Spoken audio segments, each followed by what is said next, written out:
जय भोलेनाथ। आप सभी को शिवरात्रि की बहुत सारी शुभकामनाएं। एक बार फिर से स्वागत है आपका अपने YouTube चैनल में। आज सावन शिवरात्रि के अवसर पर रसपान कीजिए सावन शिवरात्रि की संपूर्ण कथा का।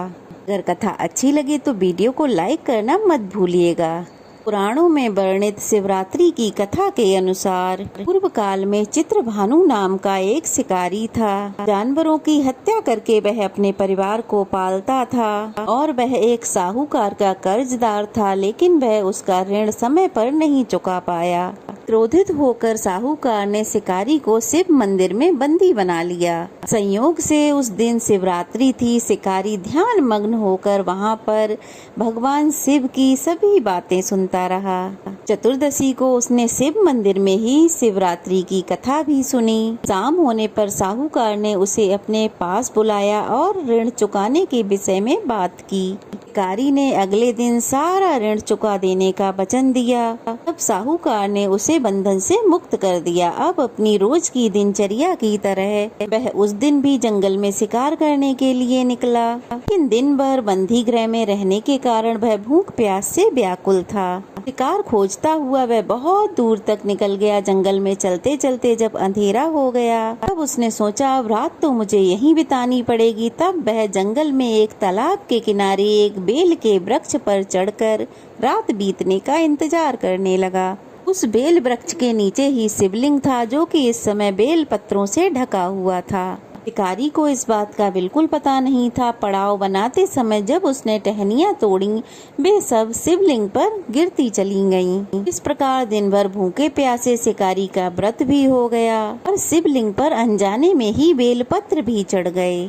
एक समय रात का बीत जाने पर एक गर्भिणी हिरणी तालाब पर जल पीने को आई। शिकारी ने धनुष पर तीर चढ़ाकर जैसे ही प्रतिंछा खींची, हिरणी बोल पड़ी, हे शिकारी, मैं गर्भिणी हूँ, शीघ्र ही बच्चे को जन्म देने वाली हूँ। तुम एक साथ दो दो जीवों की हत्या करोगे, ये बिल्कुल भी ठीक नहीं है। मैं बच्चे को जन्म देकर तुम्हारे सामने प्रस्तुत हो जाऊंगी, तब तुम मुझे मार देना। तुम्हें वचन देती हूँ। गर्भिणी हिरणी की बात सुनकर शिकारी को दया आ गई। उसने अपने धनुष की प्रतिंछा ढीली कर दी। वह हिरणी देखते ही देखते जंगल की झाड़ियों में गायब हो गई। प्रतिंछा चढ़ाने और खींचते समय अनायास ही कुछ बेलपत्र शिवलिंग पर टूटकर गिर गए। इस प्रकार उससे अनजाने में प्रथम पहर की पूजा भी संपन्न हो गई। कुछ ही देर बाद एक और हिरणी उधर से निकली। उसे देखकर शिकारी बहुत प्रसन्न हुआ।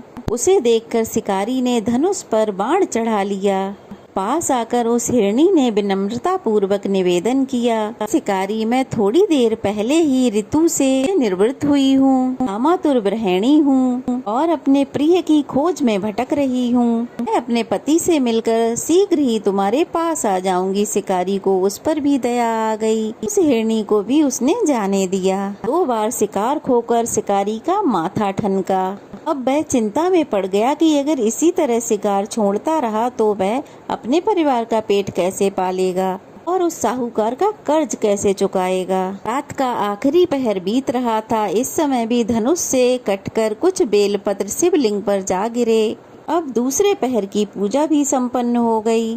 तभी एक अन्य हिरणी अपने बच्चों के साथ उधर से निकली। शिकारी के लिए तो यह स्वर्णिम अवसर था। देखते ही उसने धनुष पर तीर चढ़ाने में देर नहीं लगाई। अब वह तीर छोड़ने ही वाला था कि वह हिरणी बोल पड़ी, ये शिकारी, अभी मुझे मत मारो। मैं इन बच्चों को इनके पिता के पास छोड़कर शीघ्र ही तुम्हारे पास लौट आऊंगी। तुम्हें वचन देती हूँ, तब तुम मुझे मार लेना। हिरणी की बात पर शिकारी हंसा और बोला, सामने आए शिकार को छोड़ दूं? मैं ऐसा मूर्ख नहीं हूँ। इससे पहले भी मैं 2 शिकार खो चुका हूँ। मेरे बच्चे भूख प्यास से व्याकुल हो रहे होंगे। शिकारी की बात सुनकर हिरणी ने फिर से कहा, जैसे तुम्हें इस समय अपने बच्चों की ममता सता रही है, वैसे मुझे ही अपने बच्चों की दया है। मेरे मन में भी अपने बच्चों के प्रति ममता है। शिकारी, मेरा विश्वास करो, मैं शीघ्र ही इन्हें इनके पिता के पास छोड़ आने के बाद तुम्हारे पास लौटने की प्रतिज्ञा करती हूँ। इस प्रकार शिकारी को उस हिरणी पर भी दया आ गई और उसने उसे भी जाने दिया। शिकार के अभाव में भूख प्यास से व्याकुल शिकारी अनजाने में ही बेल वृक्ष से बेल पत्र तोड़ तोड़ कर नीचे फेंकने लगा और वह बेलपत्र शिवलिंग पर चढ़ते गए। अब सुबह होने को हुई तो एक हष्ट पुष्ट मृग उसी रास्ते पर आया।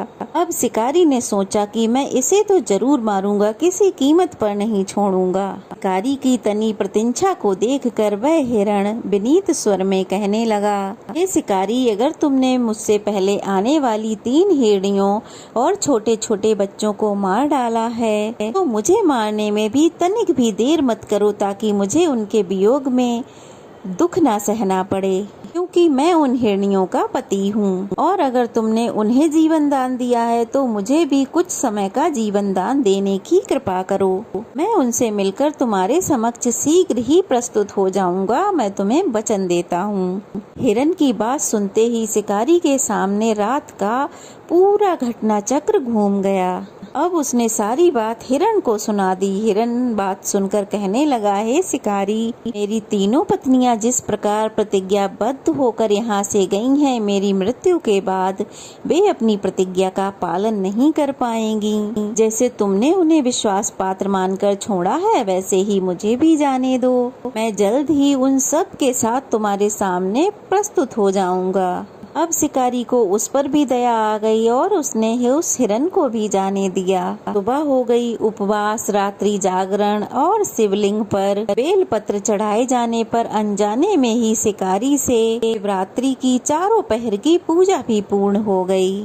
जाने में की हुई पूजा का उसे तुरंत ही परिणाम मिल गया। शिकारी का हिंसक हृदय निर्मल हो गया, उसमें भगवत भक्ति का वास हो गया। थोड़ी देर बाद उसने क्या देखा कि हिरण का पूरा परिवार उसके सामने उपस्थित था, ताकि वह उनका शिकार कर सके। किंतु जंगली पशुओं की ऐसी सात्विकता, सामूहिक एकता देखकर शिकारी को बड़ी ग्लानि हुई। अब उसने उस पूरे ही हिरण परिवार को जीवन दान दे दिया।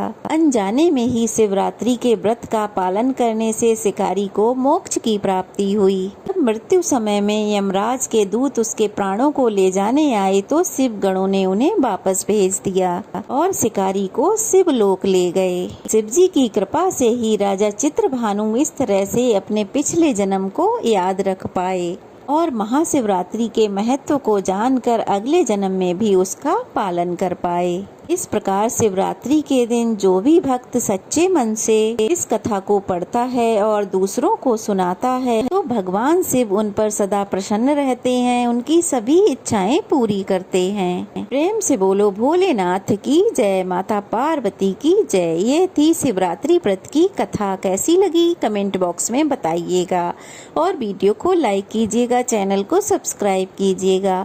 इस कथा को शिवरात्रि के दिन ज़्यादा से ज़्यादा लोगों को सुनाइएगा, स्वयं सुनिएगा, वीडियो को शेयर कीजिएगा ताकि ज़्यादा से ज़्यादा लोग सुन पाएं। जय भोलेनाथ।